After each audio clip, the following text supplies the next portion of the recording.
Good day. This is Redhawk coming to you from the deep end. Hope everybody's having an okay day. My co-host are Marianne coming to us from Spokane Valley, and Bob, who's coming to us from all the way in Florida. Yeah, we're a transcontinental podcast. Today we're going to talk about something that I feel every day, but there's no really place to talk about it, so I'm going to talk about it today, and it's America Unhinged. You know, the Secretary General of the UN in his State of the World said that the world is coming unhinged, and today America is part of this most divided reality that's happening among us. And it's probably the most divided we've been since the 1850s that preceded the Civil War. But what are the threads that make up this tapestry of division? I'm going to try to tease out some of these threads and posit a most disheartening and hopeful context that at moments when America is most on the ledge of her own self-destruction, there is where we make the term and become new. And though it may take some wrenching suffering in order to sort it out, this is what happens. So today I'm going to play a song I've been working on. I will say this, it starts with my 5-year-old grandson, and Edie Rice-Sauer, Julie Cruteau, and me and Bo, we came together on this song. So this is how I'm seeing it, my friends. You tell me.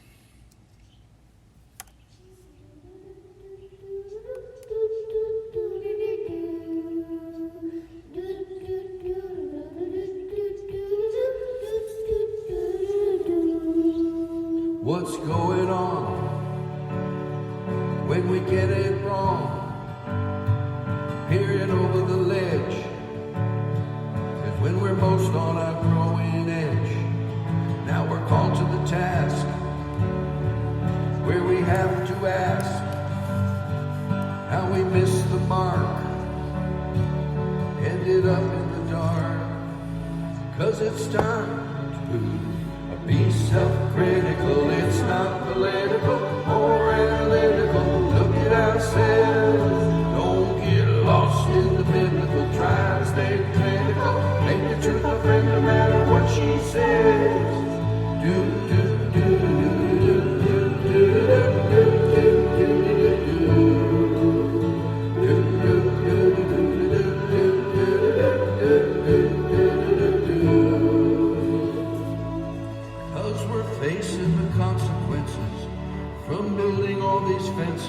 Sometimes it hurts so bad, it just feels like we're gonna die. But every generation has its own iteration. When the dark comes in to play with the light, it's a hell of a sight.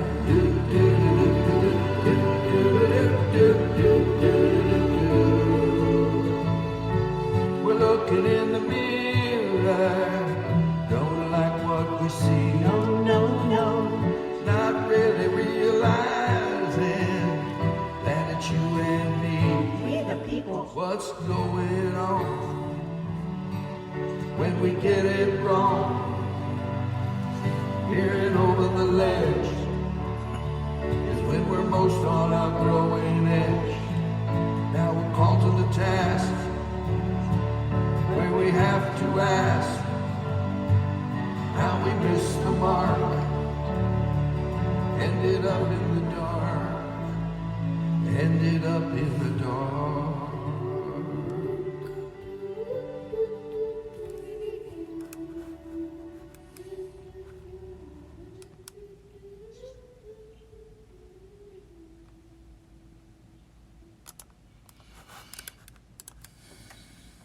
There's a place where it gets so heavy, I wanted to write this song and bring some lightness to it.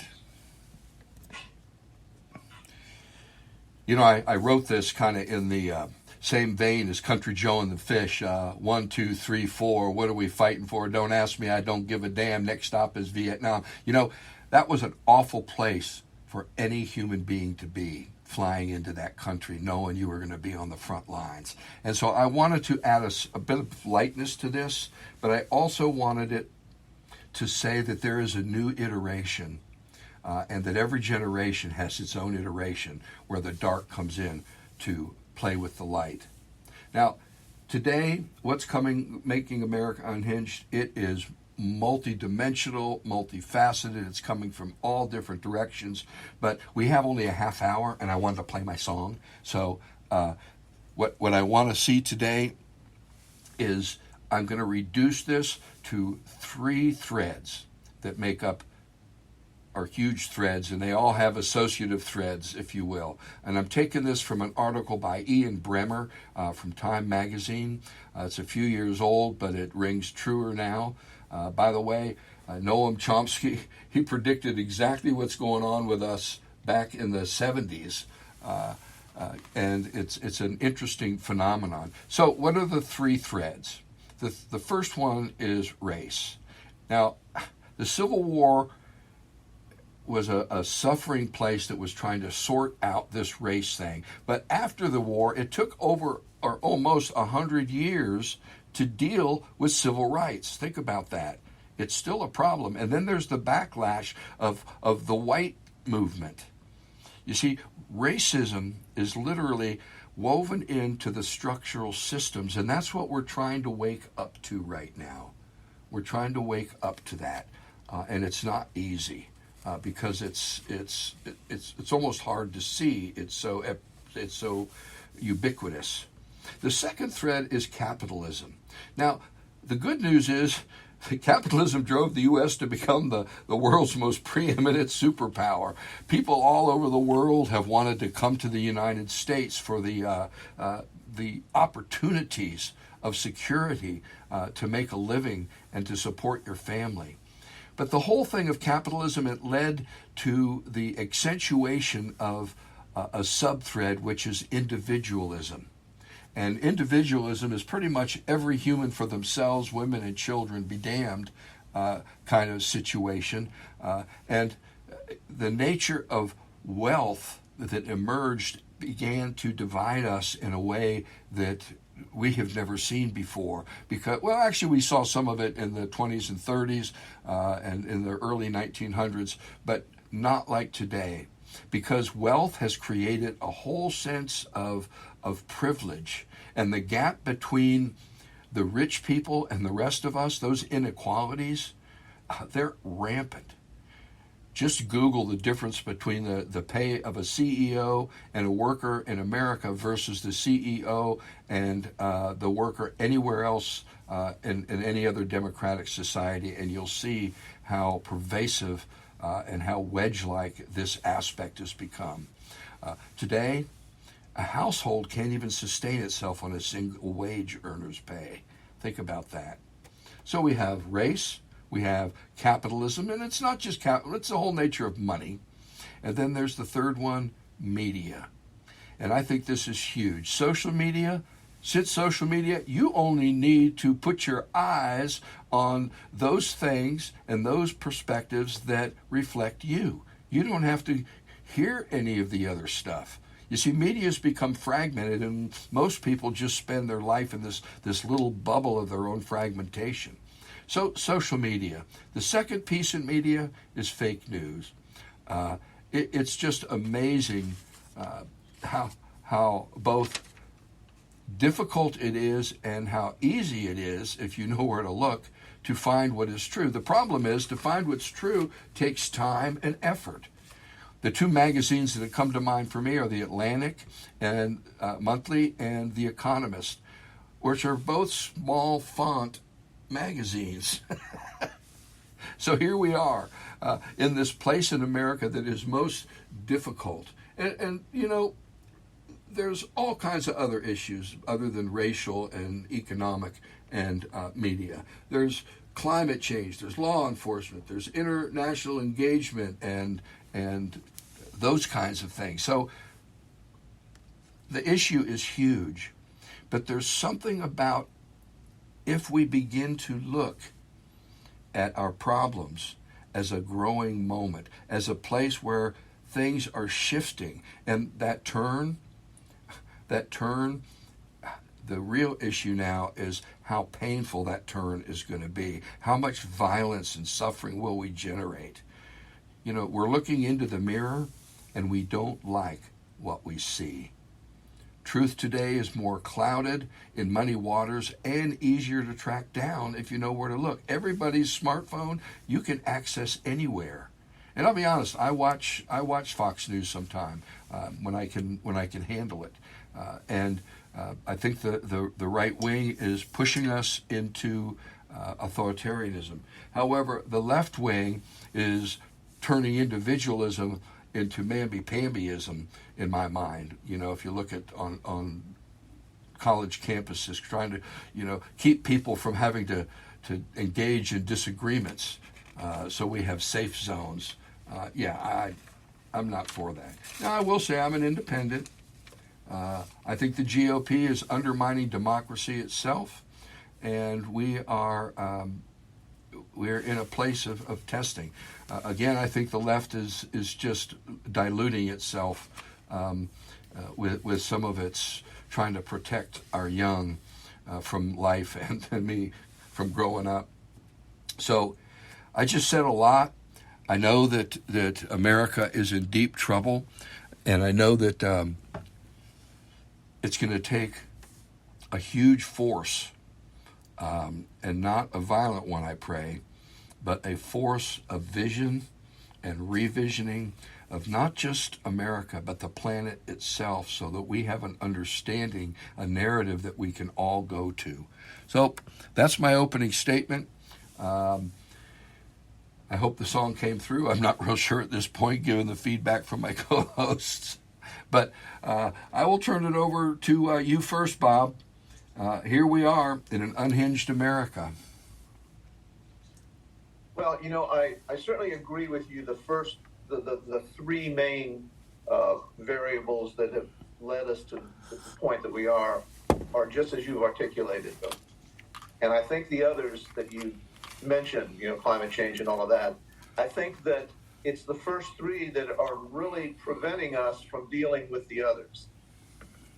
Because we're so wrapped up in being afraid to change our minds on anything. Everybody thinks they know the truth, whether it's true or not, and they don't want to hear anything that disagrees with their preconceived notions.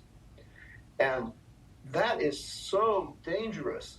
It is, we've talked about the scientific method and how science, tries to help us find the truth of the universe and so forth. The whole idea behind science is that you have to be willing to admit you're wrong. If data comes that shows that your preconceived notions are wrong, you have to say, okay, well, now let me move on to this new thing because I was wrong before. But nobody wants to give up their position that they have dug for themselves and supported through their own little choosing of what information they will listen to and what information they will reject and so forth. And it really is a problem. I don't know how we break into those in the far left and the far right who are so entrenched in their belief systems that the other side is evil and we can't let them take control. And that's what puts us in the point where half of the country is willing to vote to put an authoritarian into the White House. And they don't want to hear, I don't know, I think I've mentioned Jordan Klepperer, who's a correspondent for The Daily Show, that goes out and interviews Trump supporters. And he'll show them the facts, and they say, well, I don't care. I don't care. So how do we get people to care? There you go. And, I'm still asking the question, how do I learn to care? And I'll tell you what, it's not sitting in my living room and it's not sitting in my studio. It's using my resources and my body to put myself out there. And I will say, Marianne is working with a nonprofit, and I got to participate in one of her events. And I haven't had that much fun in a long time. It was a Halloween thing, and it was a trip. But Marianne, speaking of what divides us, what say you? Well, it's really we're in a really tough place in this country because we've gotten so divided, which both of you have said, that it's almost like we can't hear the other side. And I know that there are people that are working to bring civility back. In Spokane, they just had to close down the city council meeting because people were being disruptive and not following the rules of order. And I think there's this tendency that we don't have to be civil anymore. We don't have to be accommodating. And it's interesting because over the last week and a half, I've been exposed to two speakers that completely challenged the way I think, and to be able to, and I could observe myself a knee-jerk reaction, going, listen to that. This is what caused all of this destruction. And then I pulled myself back and said, just listen. Listen, this person is being sincere. They believe this, and however they got there, this is what they think. And to be able to be open to that, it takes work. It's not something that you can just, it doesn't magically happen. You have to start training your thinking. And I think, those three areas that you mentioned, if we ever needed to train our thinking, it's in those three areas, right? We have to start looking at what does it mean to live in a multiracial society? What does it mean to live with in an economic system that favors one group over another? And what does it mean to live in a world where the media is speaking just to you and not telling the truth? I remember a time when media, there were journalistic ethics and they were gatekeepers. And so the things that went out, and there were downfalls to that too, because there were things that didn't get out. But with a free press, that those journalistic ethics played a huge role. And I remember back in the 80s when these, all of our media outlets started to be converged. And you didn't have as much diversity there. You didn't have as much independence. Our news programs became dependent on ads rather than they had to generate money rather than, and then that bleeds into that whole capitalism thing. The news organizations used to be independent of that, and there was a wall. And so that is something else that has completely broken down. So how do we get back to being able to trust the people that are telling us what's happening? There you go. And I think that's a huge, huge piece, we have to get back. And, the diversity of point of views happened during Reagan's reign. I will say reign, because there used to be what was called the Fair Practice Act, which meant all news organizations had to present truthful perspectives from all sides. And the Congress in Reagan's time repassed the Fair Practice Act, and Reagan vetoed it, and the Congress was, I think, 2 or 3 votes short of overcoming his veto. And that's where Fox News began to happen, and a whole series of other things. And Marianne, you put your finger on something I think is a spiritual practice. and that's becoming aware of when you're triggered. When you're triggered. I realize when I watch Fox, especially Hannity, I get triggered a lot. And I watch that, what I'm doing. And that doesn't mean I'm right. I'm not right and Hannity's lying. It just means that it creates an emotional response in me that clouds my way of hearing it to see the deeper issue. And if you really look at the deeper issue of what's happening on the right and how authoritarian has found a foothold in time, if you will, it has to do with the inequality and unfairness of the everyday Joe, like you and us, and that they have exploited that in such a way that they have literally used it to create more of what it is the people are bitching against, which to me is an irony of tragic and humorous proportion. So I think to me that piece of becoming aware of when you're being triggered and look inside what's really going on when that happens, I think that is a huge step forward. Maybe not for the politics of the moment, but definitely for one's own spiritual perspective and how they fit into this crazy-ass context that is America today.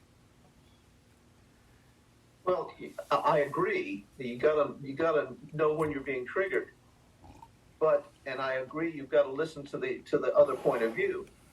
But that doesn't mean you have to accept the other point of view as being right. That's right. There is such a thing as right and wrong. There is such a thing as truth and lies. And it doesn't matter whether or not we can control our emotions if we can't do something about the people telling the lies and the people perpetuating scapegoating, which has been around for a long, long time. Probably the most blatant version was when Hitler blamed the Jews for all of the problems in Germany. So it gave him a justification to kill 6 million people. Yeah. And you know that Hannity would do the very same thing if it meant he would get more viewers and he would make more money. And we've already seen that happen with the Dominion lawsuit against Fox and so forth. I mean, it's been shown in court that these people value money at the expense of everything else. Okay, I want to stop for a sec because you're putting your finger on an American myth that is rampant, and that's that success means you're wealthy and they're not. And that equation, that corruption of individualism, where it puts one individual above another because of their wealth, as soon as you do that, you've lost perspective in my mind. And that's why I think if you look at the 20s and 30s, you see this huge railing against the rich, the Carnegies, the Rockefellers, and why that was. It had to do with labor. It had to do with the price of goods. It had to do with how they were spending their money. And every single one of those people ended up waking up and saying, I got to give this away.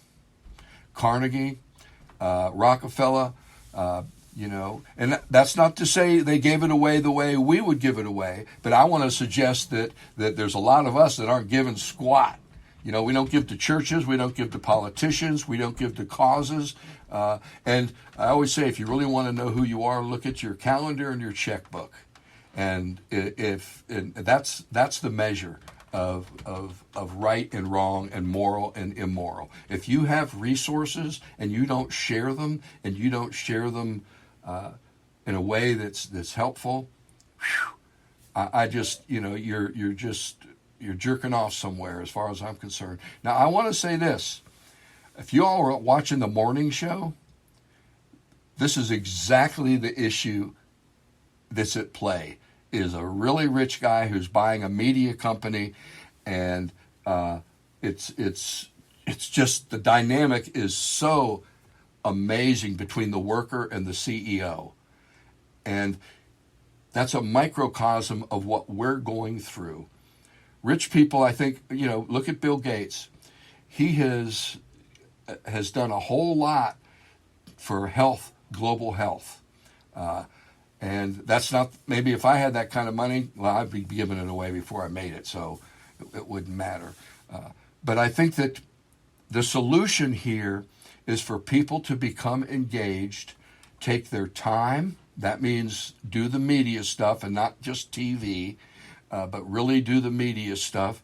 So your time, your resources, if you're bringing in more than 50 grand a year, and 50 grand right now is the median income, and you're not giving some away, my listeners, I ask you to change your minds, as Bob says, to change your minds, that you might have an effect. Because the fact is, all those $5 contributions, they add up to tens of thousands and allow commercials to be on TV and the word to get out. So the three big: race, economics, and media. Do you control them, or do they control you? How does that work? I know people who watch right-wing stuff. They listen to right-wing radio all day. They're inside the bubble, and they just keep the emotion going. The emotion of divisiveness, of hate, of the other as enemy. And it's very, very difficult. And, I did some study this week on the brain. I think it was I can't remember what part of the brain it was. I'd have to relook it up. But there's a part of the brain that when I see someone doing the same things I'm doing in order to live, but they're different than me, I can demonize them. It allows me to see them as a radical other. And so maybe what we're talking about here really is the next step of evolution. Marianne, are we on the edge of the next step of evolution? You're asking the wrong person that question. But I'll tell you, when you talk about extremely wealthy people and giving funds away, I just want to throw in that you also said they need to give in a way that's helpful, because some of the time it's more of a way to control. And it's also a way to not pay taxes. And so then you can also shape your world the way you want it to be shaped. And that was a criticism against some of those great, big, huge fortunes that you were speaking of. Yeah. But, the other thing is, when you listen to someone, and just because you can hear them, and Bob, this goes to what you were talking about, it doesn't mean it's consent. It doesn't mean that you agree with them. And, when I told you I was listening to somebody that really challenged my thinking, it was a person that adhered to the whole Reaganomics kind of, the Reagan mentality. And it immediately in me, I come back to what you were talking about, Redhawk. Reagan did so much damage to in so many places. And yet, once I said, okay, just listen, just hear what this person has to say. And it reminded me of, there's a television show out, Yellowstone. It reminded me of that kind of thinking. And that is the thinking that it's that individualism. It's me and mine. And I'm going to take care. That's all that matters. And to me, that's kind of that whole... that thing that we can get stumbled up with is me and mine. It's us and ours. Yeah. And we're not going to change people, but we have to live with them. And so if you can listen to them and understand where they're coming from, then maybe we can fight. And that's what Congress used to be. We used to be able to find consensus. We used to be able to find compromise. We used to be able to negotiate those things. But now we've come to a place where, no, that means you're weak. If you compromise, you're weak. Yeah. And I just heard an interview with one, I can't remember what state it was in, but it was concerning the abortion vote in a state house. And the guy said, yeah, when I voted for that, I had no idea of the ramifications of what this was going to do.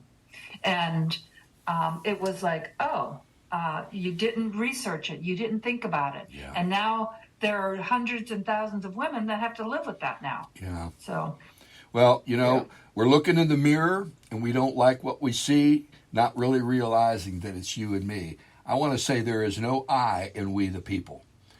It's, if you don't see your individualism within a context of moral contracting, if you will, with community, then I think that something is amiss. And we're running a little late today. So, Bob, make it short. Final comments?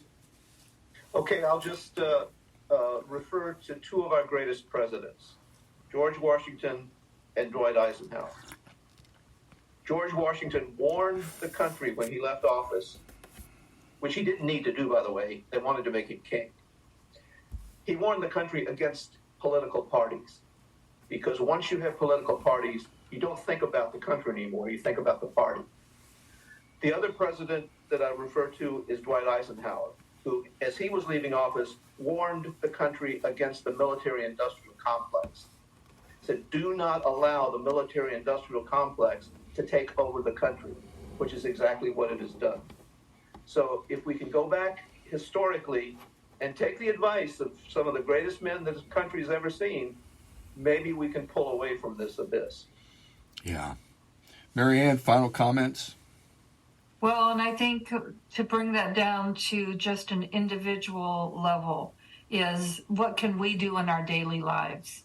We can challenge our own thinking. We can open ourselves up to hearing other perspectives, but we also have to know where we stand.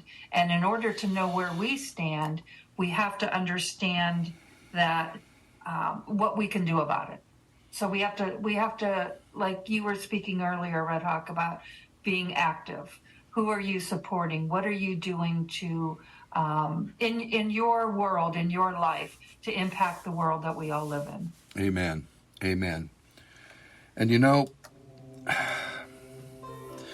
I was asked to give prayers. I was in this ecumenical interfaith group, and they were really heavy, man. We were dealing with some heavy stuff, and they asked me to do prayers. So I came in the next week with my prayers, and I told dirty jokes.